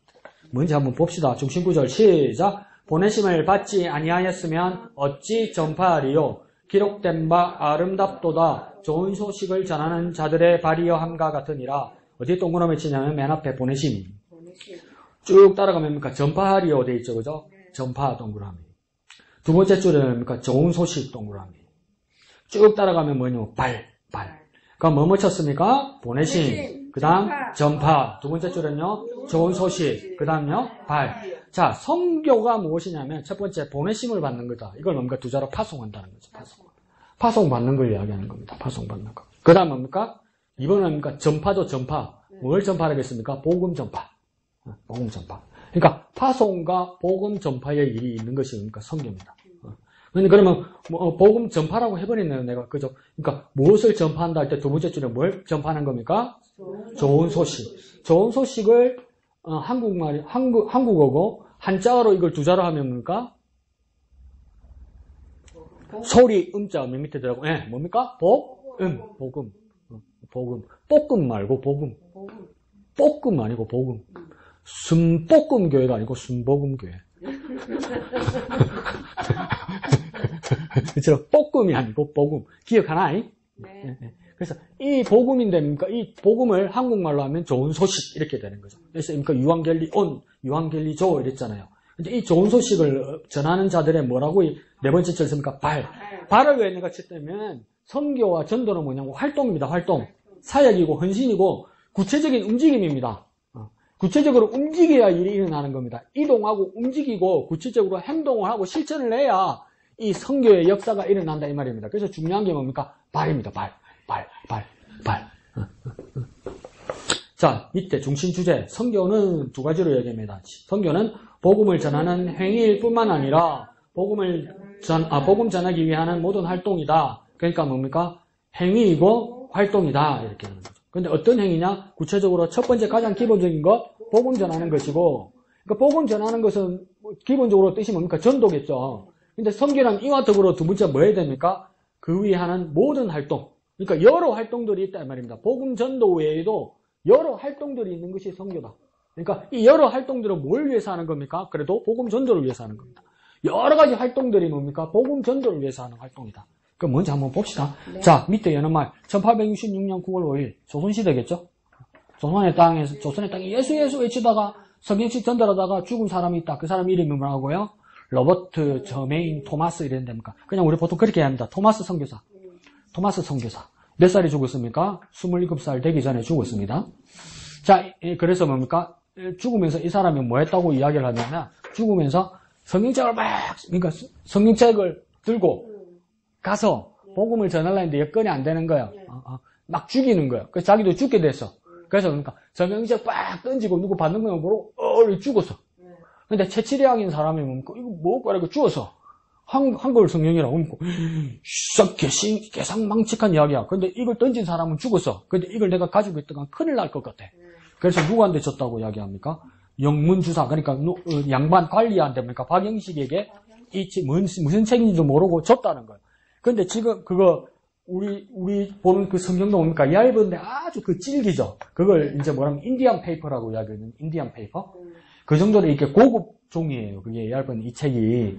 그래서 이거 그때 기억납니까? 여자동에서 여자동으로 우리 교회 옮기고 나서 얼마 안 돼서 부흥했을 때 미국 달라스에서 오신 목사님, 침례교 학부 출신 그 목사님 기억나죠? 그분이 뭡니까? 막 신학교 다니는데도 방황해가지고 믿음 제대로 없을 때 성경책 그거 찢어가지고 뭐 했다고 했습니까? 응? 이 사람이 벽에 붙였고, 예수 믿음이 없는데 뭔 벽에 붙이겠어. 담배 말아 피웠다고 그랬잖아. 담배 말아가지고. 담배 말아 피웠다고 이야기하잖아. 이 담배 말아 피우기 좋거든. 잘 타고 잘 들어가거든. 이렇게 연기, 빨간 불이 쫙 들어오고. 니 해봤나? 안 해봤다. 영화에서 봤다, 그냥. 그러니까, 그거하고 두 번째는 뭡니까? 벽지로 이게 좋아요. 얇은데 풀로 잘 붙는다니까 질기거든. 그러니까, 이 영문주사, 이 사람도 뭡니까? 그냥 벽지에 붙여 쓴 거예요. 그러니까 뭡니까? 벽지에 붙여 쓰니까, 벼룩박이 이제 뚝 보니까 뭐 글자가 있는 게로. 얄궂은 소리네. 두 번째부터, 이래서 뭡니까? 주님을 만나버렸네. 그래서 이 사람이 뭡니까? 오른쪽 페이지 맨 위에 줄에 뭡니까? 평양 대부흥운동의 중심이 되는 장대영 교회가 되었다. 장대영 교회 1907년에 평양 대부흥운동이 일어나죠. 장대영 교회 평양 대부흥운동이 이곳에서 일어나는데 1907년이고 그때 대표적인 그 강사, 목사가 누구입니까? 길선주 목사님이죠. 많이 들어봤죠, 그죠? 길선주 선언이죠. 그 일이 일어났다. 그러니까 그러니까 이 토마스 선교사 이야기도 이제 이런 게 있습니다. 이게 어디서 죽었냐면 평양에 있는 대동강까지 이 배가 들어왔어요. 영국 배가. 근데 이 배가 그냥 무역선이나 상선이나 선교선이 아니고 엄청난 무기들을 싣고 왔으니까 조선 강군의 입장에서는 세국 정책을 하는 입장에서 죽이버렸지. 그런 오해도 좀 있긴 있었어요. 그렇다고 오해가 아니라도 흥선대원군이 세국 정책을 하는 그런 시대였으면 외국 종교 오면 바로 그냥 죽는 거죠. 그래서 뭡니까? 제대로 뜻을 못 펴고 전하지도 못했는데 뭡니까? 놀라운 일들이 일어난다는 겁니다. 어떤 모습으로든 그렇게 일어났다는 거예요. 그 다음 세 번째 줄 보면 캐나다 토론토 근교에서 토론토라는 것이 대도시입니다. 캐나다 동부에, 그죠? 토론토 근교니까 토론토 옆에 있는 도시겠죠? 그냥 뭐 써도 되고 안 써도 되고, 마캄이라는 도시가 있습니다. 마캄. 마캄에서 누가입니까? 말콤 팽이라는 선교사. 말콤 팽이 선교사가 그 한국 침례교회의 그 최초로 온 선교사입니다. 캐나다 선교사입니다. 말콤 팽이. 말콤 팽이 1889년 12월에 한국에 도착해서 전도를 시작했습니다. 그래서 큰 성과를 얻지 못했어요. 그래서 뭡니까? 다시 돌아갑니다. 본국으로. 돌아가는데, 여기서는 캐나다에서 뭐 목사가 됐다고 하는데 그게 뭐냐면 말콤 팽이 다시 돌아가서 어디로 가냐면 그 일도 찬란한 나이아가라로 갑니다. 나이아가라. 그러니까 나이아가라 폭포가 있고 그 도시 이름이 나이아가라예요. 그 나이아가라는 뭐냐면 미국 버팔로와 캐나다 온타리오주 경계에 있습니다. 경계. 그러니까 이거 미국 사람들도 많이 오고 캐나다 사람들 많이 오는데 이 나이아가라 지역에서 그때 무슨 행사가 있었냐면 대붕사경회가 있었어요. 복음주의, 근본주의 붕사경회가 있었어요. 그래서 여기서 말콤 팽이 뭡니까? 변화를 받습니다. 변화를 받고 나서 말콤 팽이 뭐냐면 그 강사 중에 한 사람에게 이제 신학을 배우게 되죠. 그 강사는 뭐냐면 미국 보스턴에 있는 클라렌톤 침례교회의 아도니람 고든이라는 목사에게서 신학을 배우게 됩니다. 그래서 정식 목사가 돼요. 그래서 아도니람 고든에 있는 그 교회 신학교가 클라렌톤 침례교회 신학교가 나중에 뭡니까? 지금 보스턴에 있는 고든 코넬 신학교입니다. 고든 코넬 신학교 유명하죠. 그 고든 코넬에서 공부하고 나서 1896년에 봄에 다시 침례교 목사가 되어서 그러니까 평신도 선교사로 왔다가 미국으로 가서 나이아가라에서 미국으로 가서 신학을 공부하고 목사가 되어서 뭡니까? 다시 조선으로 들어왔다 이 말입니다. 이제 그 목사가 되어서 선교사가 들어왔다는 겁니다. 그래서 어디서 시작합니까? 함경도 원산. 그 함경도 원산을 왜 갔을까? 내가 만약에 선교사로 간다면, 일본의 선교사로 간다면, 미국의 선교사로 간다면, 한국의 선교사로 간다면 어디로 가야 됩니까? 대도시 수도로 가야 되잖아요. 그 원산을 만들어가노. 한국의 선교사들도, 한국에 온 다른 아펜젤러나 언더우드도 다 어디로 갔습니까? 한양으로 갔지, 서울로 갔지. 예. 함경도 원산으로 간 사람이 없어요. 그런데 왜 말콤 팽이가 그러냐면 순수한 건지, 뭘 모르는 건지니까. 남의 터 위에 교회 세우지 않겠다는 거예요. 남의 터 닦아놨는데 가지 않겠다는 거예요. 기도하다가 그러니까 함경도 원산으로 하면. 그게 뭐가 있노? 근데 우리 그거 들어봤죠? 군대에 있을 때 애들 막 그 상관한데 혼날 때 뭐 받았다고 기합 받을 때 뭐니까 원산폭격 들어봤죠? 원산폭격. 그 원산폭격이 뭡니까? 열중샷 해가지고 뭡니까? 땅을 머리에다 박고 있는 거잖아요. 한 번도 안 해봤죠? 죽습니다. 목사님 뒤에서 죽기는 뭘 죽어 그냥 하면 되지 싶을 건데 내가 친 약골은 죽습니다. 그 의무경찰이었잖아요. 의무경찰은 더 악질입니다. 원산폭격 머리 이래 박는데 그 머리 요 꼭대기에 뭐에 딱 달아준 줄 압니까? 옛날 럭키 치약 있죠? 네. 럭키 치약 뚜껑. 그러니까 쏙 진짜 인간의 몸은 놀랍습니다. 이거 뼈잖아요. 근데 쏙 들어갑니다. 놀랍습니다. 인간의 몸은. 근데 그걸 왜 원산폭격이라고 그랬냐면 6.25 전쟁 때 한국군과 미군이 마지막에 보복 전쟁을 할 때 제일 피해가 심했던 것이 함경도 원산이에요. 그게 비행기 기지도 있고 이렇기 때문에 북한에. 그래서 뭡니까? 진짜 예수님 말씀처럼 돌 위에 돌 하나 남지 않고 양탄자처럼 뱀뱀한 거야. 아무것도 없이 전부 폭격 다 당했어. 깨끗하게. 에? 그래서 그게 원산 지역이 폭격당연처럼 고통스럽다 해서 머리에 박는 걸 원산 폭격이라고 그럽니다. 거기다가, 이제 그 옛날 이야기지만, 그보다 훨씬 옛날 일제시대 이야기지만, 거기다가 교회를 시작했으니, 뭐 제대로 되겠습니까? 어렵죠. 그러다가 뭡니까? 지금 이제 한국 침례교회에서 최초의 교회에 대해서 이제, 근데 그때 말콤 페닉의 교단 이름이 침례교회가 아니고 동아기독교였습니다. 동아기독교. 처음에 교단 이름은 동아기독교. 동아기독교에서 이제 어디로 오냐면 보스턴 클라렌톤 침례교회에 소개를 받아서 어디로 오냐면 논산강경읍으로 옵니다. 논산강경읍에 뭐가 있었냐면 엘라싱 선교재단이 있었는데 이 클라렌톤 침례교회에 어느 교인 부부의 딸이 죽은 거예요. 근데 그 딸이 죽은 것을 기념으로 뭡니까? 선교 법인을 만든 거죠. 그래서 그 법인을 통해서 온 선교사 두 사람이 있었는데 그 사람하고 말콤 페닉하고 같이 하게 되죠. 그래서 뭡니까? 이제 그래서 지금 여기도 남한에서도 싸움 나요. 이게 뭐냐면 논산강경이 1호 침례교회다. 그 다음 뭡니까? 공주 침례교회가 1호 교회다. 이거 가지고 공주 침례교회는 이제 꿈의 교회로 이름 바꿨죠. 그거 가지고 막 논문도 쓰고 난립니다. 요즘 서로 우리가 먼저라고. 그래서 내 생각에 근데 그러면 또 안희몽 목사한테 멱살 잡힐 건데. 난 논산강경 같긴 한데. 그래서 뭡니까? 그렇게 돼서 이제 뭡니까? 침례교회 본산이 어떻게 됩니까? 충남 지역이 되는 거죠. 그래서 신학교도 어디에서 오는 겁니까? 대전에서 오는 거죠. 근데 그러니까 이게 뭡니까? 뜻은 좋았는데, 서울한테 밀리는 거지. 근데 거기에 대해서 후회하지 않습니다. 말콤 페닉은. 필요한 곳에 가야지. 대도시에 가는 건 아니라고. 대전은 대도시 아이가 대전은 대도시지. 그래서 이제 그 일을 했던 사람이 말콤 페닉이죠. 침례교회의 가장 첫 선교사입니다. 자, 그 밑에 큰 글이 읽어봅니다. 시작. 복음의 빚진 자로 우리가 감당해야 할 선교. 그러니까 선교사의 가장 큰 그 마인드는 마음의 깊은 생각은 마음 중심은 뭐냐면 내가 복음의 빚진 자다.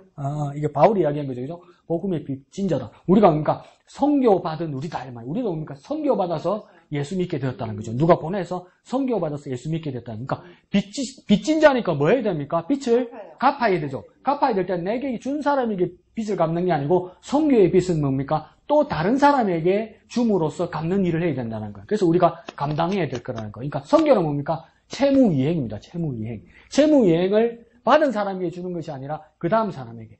우리 목사님 가르치는 것처럼 그러니까 심는 거는 뭡니까? 내가 되돌려 받을 수 없는 사람에게. 되돌려 받을 수 없는 사람에게 주는 것처럼 선교도 그렇게 하는 거죠. 그러니까 선교가 온 세계로 확장되는 거죠. 니하고 내하고 주고받고 사이는 좋아지겠지. 근데 선교 확장은 안 되죠. 내가 받은 데서 또 필요한 사람에게 주는 거. 그래서 이게 복음의 빚진 자다 이렇게 이야기하는 겁니다. 그러다 보니까 해외까지 가게 되는 거죠.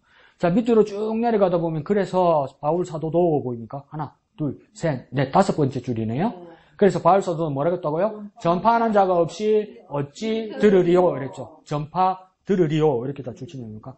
그러니까 복음을 전하기 위해서는 누가 있어야 됩니까? 전파하는 사람이 있어야 된다는 거죠. 그러니까 파송받아서 전파하는 사람이 있어야 된다는 거죠. 그래야 선교가 시작되는 겁니다. 저절로 복음이 전해지는 것이 아니라 파송받아서 전파하는 사람이 있어야 된다는 거죠. 우리도 뭡니까? 전파하는 자가 되어야 하는 것이죠. 그때 선교의 시작이 된다는 겁니다. 자, 밑에 줄 보면 서양에서 한국에 대한 정보가 거의 없던 시절 영적 어둠 속에 있던 한국 땅을 향해 멀고 긴 항해를 오신 선교사님들이 있었습니다. 그들이 생각할 때 땅끝이라고 여기는 미지의 땅 한국인들에게 복음을 전하기 위해 왔다 이러죠. 땅끝이라고 이야기하잖아요. 진짜 땅끝입니다. 그러니까 1번 한국 이런 지역을 뭐라 합니까? 아시아 중에서도 극동이라고 들어봤죠. 극동. 동쪽에서 뭡니까? 제일 끝이란 이야기예요. 동쪽에서 제일 끝. 그런데 아시아에서 선교를 하려고 할 때 미국이나 유럽의 선교사들이 대부분 아시아를 선교하면 어디를 지었냐면 두 나라밖에 없습니다. 어디하고 어디겠습니까? 당시에? 아시아면? 두 나라? 유명한 두 나라? 아시아에? 일본. 그 다음? 그렇죠. 일본하고 중국밖에 없어요. 일본하고 중국. 조선 어딘데 이래요. 조선 몰라요. 근데 조선에 선교사들 많이 왔잖아요. 하늘 나가서 멱살 잡힐라. 뭐냐면 이 사람들 다 중국하고 일본 지원하다가 떨어진 사람들 한국 많이 왔어. 그 조선에 가라 하면 막 울고 그래서 조선이 어딘데요? 이러면서 거기 가서 나더러 어떻게 살아라고. 그게 조선말 배워야 간다. 그 조선말은 또 어떻게 배워요? 나 중국어 공부했는데 라고 막 울고불고 난리 났다니까. 그렇게 선호 대상이 아니었어요. 우리도 뭡니까? 선교사 이러면 한국 사람들 막 아프리카 뭐 자꾸 이러잖아요. 요즘 웃긴다? 아시아에 선교사 가면 선교사들 다 어디 많이 가려고 하는지 아세요? 우리나라 사람들? 아시아에 선교사 가려면? 필리핀. 필리핀 왜 많이 가려고 그럴까요? 네. 살만하고 목사님 말씀입니까? 내 새끼 영어 공부 시키려고. 참 부끄러운 이야기인데 내 친구 목사 하나가 나하고 나이가 같나? 나보다 어리나는데 학교는 같이 하는데 나하고 나이가 같아요. 나보다 먼저 목사가 됐고 얼마나 수완이 좋은지 얼마나 또 지혜로운지 하면 선교 나간 다음에 막 그 모금을 얼마나 잘하는지 말도 잘하고 막 선교 보고 하라고 막 울고 불고 하고 사람들 막 이랬어 하고 막 잘해요. 그러더니 뭡니까? 어느 날 선교사로 간대 또 목회를 안 하고 선교사로 가요. 어저 필리핀 간대. 필리핀 간대. 그 뭔가 의료 선교에 지원을 받는데 의료 선교에 지원을 받는다는 말은 무슨 말입니까? 의사들이 지원해 준다는 거야. 의사들 부자잖아. 이 새끼 어디서 또 뭔 소리를 한 거야 내 싶은 거야. 그러더니 그러니까 또 파송 교회가 있어야 되거든요. 파송 본부교회. 지구촌 교회래. 그래서 야, 대단하다. 1년 만에 뭡니까? 수단으로 옮겼대. 아프리카 수단으로 왜 옮겼냐니까. 가정부들이고 호화롭게 지내다 뚫켰대. 그 정도로 호화롭게 지낼 수 있어요. 작은 돈으로. 말하면 안 되나? 지금들아? 자, 그래서 또 아프리카 수단으로 간대. 가면 또 아프리카 수단 얼마나 힘든다니까. 그럼 또 울고 불고. 그런데 뭡니까? 이런 좋은 자리를 찾는 것이 아니라 조선에 온 선교사들은 조선이 어딘지도 모르고 정말 간다면 열악한 곳이고 정말 마음을 정해서 온 사람은 뭡니까? 온 가족들도 저기 가면 죽는다고 생각했어요. 그래서 뭡니까? 그 뒷페이지 보면 44페이지 보면 두 번째 단락 이러한 선교사님들은 보입니까? 이러한 선교사님들은 복음을 전하여 성경 말씀을 가르치고 그 다음 이제 학교 이름들 나옵니다. 이거 볼게요. 배제학당, 이화학당, 경신학교, 정신여학교 등의 학교를 세웠으니까 선교회는 뭡니까? 교회뿐만 아니라 뭘 세웠다고요? 교육을 위한 학교를 세웠다라는 거예요. 그러니까 배제학당은 뭡니까? 지금 대전에 배제대학교 있죠. 서울에 배조고등학교도 있죠. 그 이화학당은 뭡니까? 이화여고도 있고 이화여대도 있죠. 그 다음 경신학교는 후신을 모르겠네. 그 다음 정신여학교는 정신여고는 명문여자고등학교죠. 송파구 잠실에 아직도 있죠. 그런 학교들을 뭡니까? 이 선교사들이 최초로 지은 겁니다. 그 다음 병원들 나오죠. 그죠? 뭡니까? 제중원, 세브란스 병원, 전주 예수병원, 이 병원들이 나오죠. 제중원은 처음에는 뭐로 시작되냐면 강혜원으로 시작됐습니다. 강혜원으로 시작했다가 이제 제중원으로 고종 황제가 이름을 바꿔줍니다. 그래서 이 뭐냐면 알렌 선교사가 처음 우리로 시작한 곳이죠. 그 다음 세브란스 병원은 뭡니까? 연세대학 부속병원이죠. 언더우드 선교사와 세브란스 선교사가 같이 해서 연세대 의대 안에 세브란스 병원이 이제 나중에 생기게 되죠. 이거 싸움 심하다, 여러분. 이 제중원의 후신이 누구냐 가지고 두 학교가 싸운다. 서울의대하고 연세의대. 연세의대는 당연히 뭐라고 해야 합니까? 그쪽 후신이기 때문에 그렇다라고. 제중원은 뭡니까? 그 서울대학 의대학은 왜 자기가 후신이라고 그랬냐면 고종 황제가 지원해줬잖아요. 그 국가에서 해준 거잖아요. 그 너는 사람이 우리는 국립아야 이제 이러면서 그 싸움이죠. 그러면 우리 뒤에서 보면 뭡니까? 잘 논다 이러면 되죠. 자, 근데 뭡니까? 이거 선교사들이 세운 병원입니다. 전주 예수병원 있죠. 예수병원이 작은 규모지만 아주 훌륭한 일들 많이 하고 가난한 사람들, 어려운 사람들 많이 도와줍니다. 그래서 여기서 어떤 일이 있었냐면 원장님 이름은 잃어버렸는데 제주 예수병원 정형외과 그 원장님이 정말 우리나라에서 손가락 안에 드는 정형외과 수술 전문입니다. 그러니까 그 지방인데 전주에. 근데 이분이 또 왜 유명하냐면 수술도 잘하는데 왜 유명하냐면 이렇게 고관절 같은 거 이렇게 이식 수술할 때 고관절 같은 것을 이렇게 종자를 가지고 배양을 해야 된대요. 그러면 이분은 뭐냐면 남 거 해주고 유전자가 맞거나 그 부작용이 없는 거 있잖아요. 보통 큰 병원은 다 버리고 새로 배양해서 비싸게 받는데요. 근데 남겨가지고 계속 배양하고 있어서 가난한 사람들은 그냥 넣어준대요. 그리고 지금 수술은 가장 기본적으로 보호자 불러가 수술할 때 뭐라고 하냐면 자, 수술을 하는데 집도의 선생님 수술 그 있잖아요. 옷. 그게 다 일회용이래요. 일회용. 그러니까 나도 코 수술하러 갈 때 바보같이 물어보는데 전부 예스 이랬거든요. 그러니까 나 혼자 바보같이 예스 해가지고 몇십만 원이 더 나왔어. 뭐 우리 엄마나 뭐 마누라라 했으면 하지 말겠을 건데 뭐까지 일회용가 했냐면요. 침대 있죠, 침대. 네. 베개하고 침대보도 내가 일회용으로 했는 거라. 근데 일회용 한 사람은 나밖에 없더라고. 근데 그거 비싸, 일회용이. 근데 집도의 수술 가운 있죠. 네. 이것도 다 요즘은 일회용 한다는 거예요. 일회용 엄청 비싸요. 근데 일회용 안 해도 되거든요. 근데 전주 예수병원 정형외과 의사 선생님이 뭐라는 거, 자기가 일회용 안 한다고 그래. 그럼 수술 의사 가운비가 없어요. 근데 그 아직 전주 예수병원에 있어. 뭔가 그리스도의 정신. 예, 그러니까 이분 말하면 병원 이름이 예수병원인데 바가지 취하면 되나 이거요. 그럼 마누라는 뭐라고 생각할까? 답답하다, 참 답답해 이러지 않겠어요? 친구 의사들도 뭐라겠어요? 답답하다, 참 답답해 이러지 않겠어요? 그런데 뭡니까? 병원을 그렇게 세웠기 때문에 자기는 그렇게 지켜야 된다고 이야기하는 거죠. 그렇다고 그 병원 사람들이 다 그런 거 아닙니다. 자, 밑에 줄에가, 한참 밑에 줄에 가면, 그리고 초기 기독교인들이 뭡니까? 밑으로, 하나, 둘, 셋, 넷, 다섯 번째. 그리고, 초기 기독교인들이 학문적 기회와 의료 기술을 습득할 기회를 많이 얻었습니다. 그래서. 그러니까, 이래서 해외 선교사, 의료 선교사, 또 교육 선교사들이 와서 조선 사람들을 가르친 게 뿐만 아니라 뭡니까? 의료도 교육도 뭡니까? 자기 제자들을 키운 거예요. 그래서 특별히 제중원에서는 뭡니까? 조선인 의사들이 막 배출되기 시작합니다. 그래서 제1호 제중원 의료 의사가 누구냐면 박서양이라는 사람입니다. 박서양. 박서양이 그 선교사인데 이 사람이 집안이 무슨 집안이냐면 백정 집안입니다. 백정. 소장는 집안입니다. 소장는 집안. 그래서 그 아버지가 박성춘입니다. 박성춘. 그 박성춘의 아들 박서양이가 거기서 그러니까 1호 의사가 되는데, 그러니까 수술 잘합니다. 배워서. 왜 수술 잘하겠습니까? 백정이니까 속어 대주고 많이 쓴 거를 봤거든. 근데 거기서 뭡니까? 배워서 최초의 무엇입니까? 조선인 의료 선교사가 되는데 이 사람이 나중에 말년에 보면 뭡니까? 저 먼 지역에 가서 조선 독립운동 하는 사람 돕다가 돌아가셨어요. 근데 이 박서양의 아버지 박성춘도 정말 훌륭한 사람입니다. 승동교회 장로가 됩니다. 백정인데. 그 왜 백정인데 장로가 될 수 있었겠습니까? 선교사가 미국 사람이니까 쌍놈 양반 모르는 게라. 그러니까 막 쌍놈 양반 따로 내야 된다니까 선교사님이 인정이 안 되는 거라. 나는 그렇게 못 한다는 거라. 그러니까 양반들이 어떡합니까? 들고 나가버렸어요. 그래서 자기 교회를 따로 세웠어요. 수포고 교회인가 그래요. 갔어요. 그래도 뭡니까? 포기 안 합니다. 목사님은 나하고 웃으면서 그러거든요. 큰 교회 장로님들한테 함부로 말을 못 한다고 뭐라 하고 나면 자기 식구들 다 데리고 나가거든. 한 50명 나가보세요. 그러면 또 내 때문에 나갔다고 그럴 거 아니야. 그런데 뭡니까? 그 미국 선교사님 절대 그거 인정 안 합니다.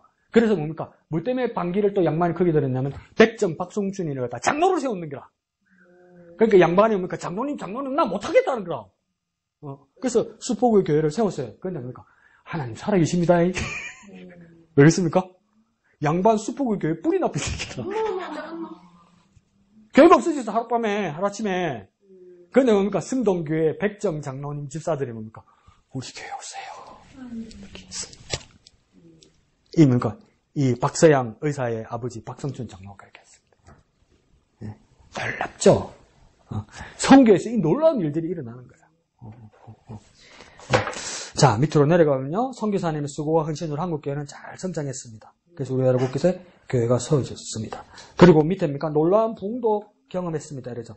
그러니까 앞에 썼죠, 그죠? 장대현 교회에서 1907년 평양 대부흥운동이 일어났다고 했잖아요. 근데 평양 대부흥운동 앞에 1903년에서 6년까지 원산, 함경도 원산에서 미국 선교사님들의 뭡니까? 대각성 운동이 일어났어요. 미국 선교사들이 뭐라냐면 내가 정말 진심으로 정성을 다해서 안 그러면 내가 믿음으로 선교한 사람이 아니다. 내가 형식적으로 한 사람이어서 회개운동이 일어나면서 1907년에 평양으로 불이 붙어서 보니까 장대현 교회에서 평양 대부흥운동이 일어나는 겁니다. 그거하고 똑같죠. 목사님 말씀처럼 그거 당자처럼 뭡니까? 품꾼의 하나로 써서 종지는 못하겠다. 품꾼의 하나로 써주셔서는 이거 뭡니까? 월급쟁이 시켜달라는 거 아니에요. 월급쟁이. 예? 그래서 아버지 딱 만나니까 마음도 바뀌죠. 품꾼도 빼삐죠. 머리 좋죠. 그러니까 선교사들도 그럭저럭 회개를 하다가 나중에 그 불이 붙어서 1907년 장대현 교회에서 평양 대부흥운동까지 번지게 되었다 이 말입니다. 그래서 우리나라 곳곳에 많은 교회가 세워졌다. 그러니까 선교의 목적은 뭐냐면요. 해외에서 다른 사람들이 안 그러면 이 복음 전파 외에 학교나 병원이나 어떤 재반 시설을 위해서 많은 것을 가지고 온단 말이에요. 근데 선교사의 목적은 뭐냐면 내가 끝까지 이 교회의 터줏대감이 되려고 하면 안 된단 말이에요. 나중에 뭡니까? 현지인 교회 지도자와 현지인 교회를 세워주고 나와야 되는 거예요. 이게 선교였답니다. 현지 교회를 세워주는 거. 그러니까 그 더 쉽은 말로 선교 용어로 선교 토착화 시키는 거죠. 선교 토착화. 이게 선교의 목적입니다. 그 왜 이런 일이 생겼냐? 밑에서 하나, 둘, 셋, 넷, 다섯, 여섯, 일곱, 세계 여러 나라 중에서 보입니까? 예, 세계 여러 나라 중에서 세계 많은 나라가 있잖아요. 매우 높은 최상위권에 속할 정도로 대한민국입니까? 선교사 파송에서 세계 선교의 최상위권 안에 듭니다. 우리나라가 대한민국이 선교 파송국의 몇일까요? 5위. 2위. 1위는? 미국. 워낙 그런 머릿수가 많으니까. 워낙 돈도 많으니까. 그러니까. 남침내교 교단 안에, 우리 동기 목사들도 미국 가면 남침내교 교단 안에 목회자 되고 선교사 하고 싶어서 난립니다. 왜요? 남침내교 재정이 돈이 너무 많은 거야. 너무 많은 거야. 어떠니까 아프리카나 남미 안모종 같은데 선교 갔잖아요. 도저히 문자 받을 수 없잖아요. 그럼 하늘로 쳐다보면 만나가 안 내리고 옵니까? 하늘에서니까 낙하살이 내려옵니다. 헬리콥터 바바바바바바바 이러다 낙하산 오고 팍 내려옵니다. 막 빵, 라면, 밥, 책, 돈, 뭘 다 내려옵니다. 남침내 선교본부에서 헬리콥터 대여해가지고 그러니까 물건 실어가 그냥 그거 몇 건 오지로 가가지고 막 낙하산으로 다 내려줍니다. 다 내려줍니다. 그러니까 한락하지. 또 연금도 많고 막 이러니까 뭐 하려고 막 난리죠. 그래가지고 그 옛날에 그런 이야기 했잖아요. 서커스하는 마술사가 무슨 이야기 했냐면 이 수건을 보여주면서 이 수건에서 물 한 방울이라도 짜는 사람 있으면 내가 돈 얼마를 주겠다 이런 거예요. 돈 얼마를 주겠다. 그러니까 사람들이 다 욕심이 나가지고 수건을 막 짠 거야. 근데 물 하나도 안 나오는 거야. 근데 어떤 말른 나이든 아저씨가 와서 내가 해보겠다 이런 거야. 그 수건을 빡 돌렸어요. 그 물이 쭉 흐르는 거라. 그럼 당신이 누구세요? 그러니까 할아버지가 뭐라는지 아세요? 미국 남침녀 선교의 재정 담당입니다. 이러더래요. 자, 그 정도입니다. 자, 맨 밑에 줄에 하나님 은혜를 누렸던 그들이 복음을 목숨을 걸고 오른쪽이에요. 한국 땅에 찾아와 복음을 전하지 않았다면 우리는 여전히 예수 그리스도를 모르고 소망이 없는 삶을 살아갈 수. 이게 왜냐면 이거 한번 생각해보세요. 누가 옛날에 이렇게 많이 가르쳤죠. 복음을 어떻게 전하는 것이냐 이럴 때 뭡니까? 사도행전 1장 8절의 말씀 중 오직 성령이 임하시면 너희가 걷는 걸 받고 그 다음 지역이 나오죠. 그죠? 예루살렘과 온 유대와 사마리아와 땅끝까지 이르러 이러잖아요. 그러니까 내 증인은 일단 놔두고 지역만. 자, 그러니까 뭡니까? 예루살렘과 온 유대와 사마리아와 땅끝이라죠. 이 위치가 뭐냐면요. 어디서 이 오순절 성령의 성령의 역사가 나왔으면 어느 다락방입니까? 이 어느 지역입니까?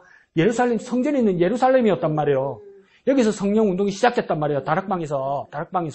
그러니까 무슨 말이냐면 이때까지 우리 어떻게 배웠냐면 이 예루살렘 도시 한가운데서 우리가 성령의 역사와 복음을 받았기 때문에 교회는 뭡니까? 예루살렘에서 시작되는데 예루살렘에서 다 차야. 그 다음 뭡니까? 유다는 뭐냐면 유다는 도시가 아니고 예루살렘을 끼고 있는 도시죠. 그러니까 창원시 이게 예루살렘이고 그 다음 뭡니까? 경상남도 이게 유대란 말이에요. 그러니까 창원시에서 지내서 온 경상남도로 말이죠. 열성 유대와 그 다음 사마리아라고 그러죠. 그러니까 유대 접경지역. 사마리아 유대 접경지역이잖아요. 유대 접경지역. 그러니까 뭡니까?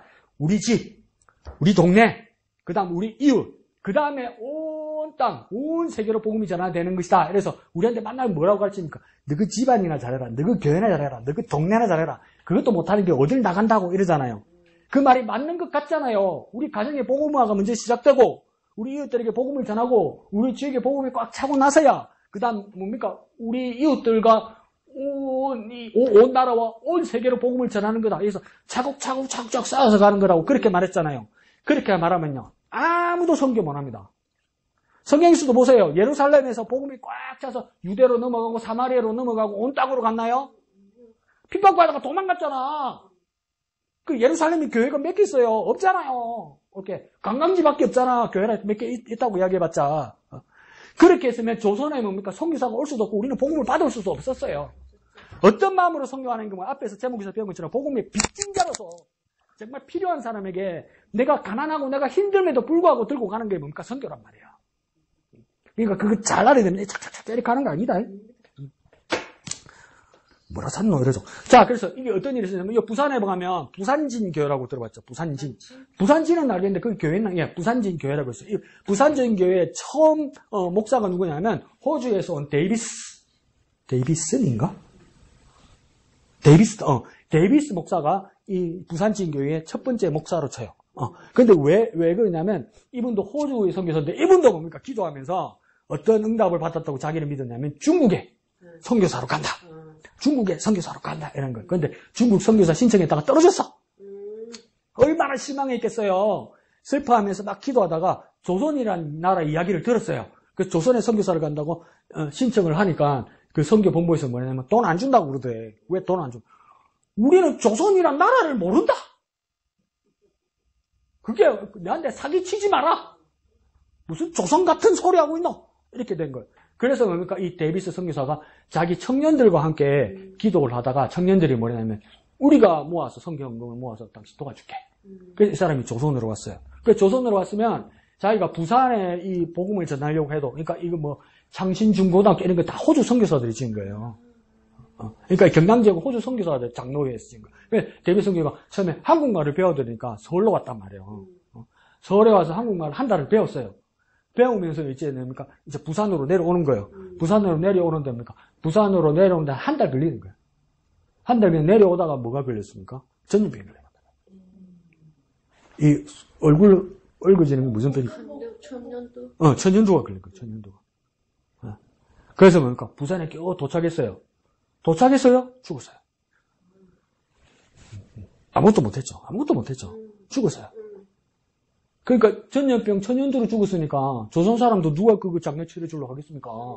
그러니까 그 지역 가까이 때 미국 선교사 부부가 이 사람 이제 무덤을 만들어준 거예요. 거기다가 부산에다가 그 뒷산에다가 만들어주고 나니까 이제 가족들에게 연락해야 될 거 아니에요. 교회에다가 소시에다가. 그러니까 그 가족들이 충격받아가지고 뭡니까? 선교 지원합니다. 노선에다가. 그래서 그 지역 근처에서 부산진 교회를 세우게 되는 거죠. 그러니까 부산진 교회의 일대 목사가 데이비스 선교사라고 합니다. 아무도 안 했는데? 근데 그 죽음이 무엇입니까? 복음의 빛인 자로서 그의 죽음이 어떻게 됩니까? 부산 사람들도 거기에 대한 부채의식을 느끼고 뭡니까? 일대 담임 목사가 되고 그 교회가 일어나고 선교에 놀라운 역사가 일어난 거 아닙니까? 그러니까 선교는 놀라운 일입니다. 가서 가로가 되고 죽을지언정 그 복음을 전할 때 하나님의 일이 어떻게 일어날지 모르는 거예요. 선교. 그게 뭡니까? 부산진 교회라는 거죠. 너무 시간 지나갔다. 그 뒤에는 뭐냐면 요즘 이제 그 선교사들 한국에도 선교사들이 많이 지원을 안 한다. 이렇게 말하는 거죠. 그러니까 현실을 이제 더 잘 아는 젊은 그리스도인 청년들도 선교 가면 죽음이다 이렇게 생각하겠죠. 나도 막막하죠. 진짜 선교사가 또 하나님 잘못 알고 계신 거 아닙니까? 이렇게 되겠죠. 그런 생각 들지 않겠어요? 그러니까 근데 이게 뭐냐면 그 이야기 들어본 적 없는데 우리 젊은이들이 외국에 이렇게 유학 가 있으면 방학 때 이렇게 집회하는 게 있습니다. 뭐 이동원 목사님, 김동원 목사님, 한국 유명한 목사님들 대학 캠퍼스하고 그 기숙사를 빌려가지고 한 3박 4일, 4박 5일 이렇게 그러니까 그 붕집회를 합니다. 한국 학생들. 그러니까 뭐 영국, 미국, 프랑스 막 이런 데서 캐나다 이런 데서. 근데 그때 되면 얼마나 은혜롭겠어요. 젊은 애들끼리 모였으니까 얼마나 또 뜨겁겠어요. 그러니까 밤에 막 집회 막 하면 주님을 위해 헌신할 사람 막 다 일어나라. 막. 그 자리에서 나는 모르겠다고 안 일어나면 역적이거든, 역적. 그렇겠어요. 그 분위기가 다 손드는 거야. 주여, 내가 주님 부르시는 대로 내가 가겠습니다. 주여! 이러거든. 주여! 그러면 그 선교사가 수천 명이 결신을 한 거야. 수천 명이. 응? 근데 그 다음에 가면, 그러니까 결신하면서 이래서 또 주여! 이래요. 근데 작년에 본 애가 또 와요. 재작년에 본 애가 또 와요. 근데 걔들 가만히 보면 이제 신기한 일이 일어납니다. 얘들이 뭡니까? 여름에만 와, 여름에만. 교회도 여름에만 와. 여름에만 와. 그날 분위기 타가지고 결단은 하고 결심은 하고 다짐은 하는데 뭡니까? 막상 아무것도 안 해요. 주일날 교회도 안 와. 그 여름에만 은혜만 받으러 와. 그래가지고 나는 어떤 것도 봤냐면 막 그런 애들이 막 결심하고 주님 앞에 서원하고 이러더니 한 번은 뭡니까? 그 한인타운의 술집에서 뭡니까? 그 장사하고 나서 그 쓰레기를 다 버리는데, 교회 갔다가 2차로 술집에 갔던가 봐, 이 새끼들이. 그래가지고 수리체가 성경책을 놔두고 갔는가 봐. 그래서 성경책을 싹 버리더라고. 그래서 내가 다 주워왔지. 열심히 읽었네, 그것 가지고. 좋은 책이더라고. 근데 왜 그랬습니까? 이제 갈수록 젊은이들이 어떡합니까? 지원하지 않죠. 힘드니까. 근데 우리 어떻게 해야 됩니까? 더욱 주의 복음을 전하는 일에, 선교하는 일에, 복음의 빚진 자로서 매진해죠. 그런 일이 있어요. 요번에 계엄령 터졌을 때, 아이고, 어떡하냐. 군대에 가 있는 우리 아들 어떡하냐. 막 이러니까 어떤 애가 그랬다잖아요. 엄마, 걱정하지 마. MZ들은 출동시켜도 안 가, 걔들. 요즘 애들 작았어요. 말 안 들어요. 전쟁 터지면 북한 그런 내려와도 한국 군인 저 병들 애들 지금 무슨 짓 할지 몰라, 쟤들. 무서워요. 뒤죽은 짓 안 해요. 그러니 선교에 대해서 오죽하겠습니까? 목숨 걸고 가는 일. 은혜 받지 않으면 정말 어렵습니다. 정말 헌신된 저와 여러분 되었으면 좋겠습니다. 자, 한마음의 기도 1번 영어 점에 복귀했네 한번 읽어보고, 자, 2번은 미니가 읽고요. 이 선교를 위해 내가 어떻게 헌신할 수 있는지 지혜를 주시고 가르쳐 주옵소서. 선교 가역에 헌신하고 있는 선교사님들을 전역할 방법을 제게 알려주시고 저 자신이 그 사역에 헌신하게 하옵소서. 아멘. 자, 다 같이 기도할 때 복음의 빚진 자로서 주의 복음 들고 복음을 전할 수 있는 우리가 되게 하여 주시옵소서. 파송받아 온 세상에 주의 복음을 전할 수 있는, 복음을 전하는 아름다운 발이 될 수 있도록 실천하고 순종하는 우리가 되게 하여 주옵소서. 다 같이 기도하겠습니다. 거룩하신 아버지 하나님 은혜를 감사합니다. 하나님 아버지 주님의 본심을 따라 복음을 전하고 또한 복음을 전할 수 있는, 온 세상에 복음을 전할 수 있는 우리들이 될 수 있도록 도와주시옵소서. 복음의 빚진 자로서 갈급하고 가난한 자들에게, 주의 심령이 가난한 자들에게 주의 복음을 전하는 우리가 되게 하여 주시옵소서. 예수를 전하는 우리가 되게 하여 주시옵소서. 거룩하신 아버지 하나님 은혜를 감사합니다. 우리가 복음의 빚진 자로서 주의 복음을 전하는 우리가 되게 하여 주옵소서. 선배 선교사들로부터 받은 우리의 복음을 가난하고 심령이 가난한 자들에게 온 세상에 또 복음을 전할 수 있는 우리가 되게 주님 축복하여 주시옵소서. 주님 앞에 착하고 충성된 종이라 일컬음 받는 위대한 선교사들 되게 역사하여 주옵소서. 거룩하신 예수님의 이름으로 기도합니다. 아멘. 하늘에 계신 우리 아버지, 아버지의 이름을 거룩하게 하시며 아버지의 나라가 오게 하시며 아버지의 뜻이 하늘에서와 같이 땅에서도 이루어지게 하소서. 오늘 우리에게 일용할 양식을 주시고 우리가 우리에게 잘못한 사람을 용서하여 준 것 같이 우리 죄를 용서하여 주시고 우리를 시험에 빠지지 않게 하시고 악에서 구하소서. 나라와 권능과 영광이 영원히 아버지의 것입니다. 아멘. 감사합니다.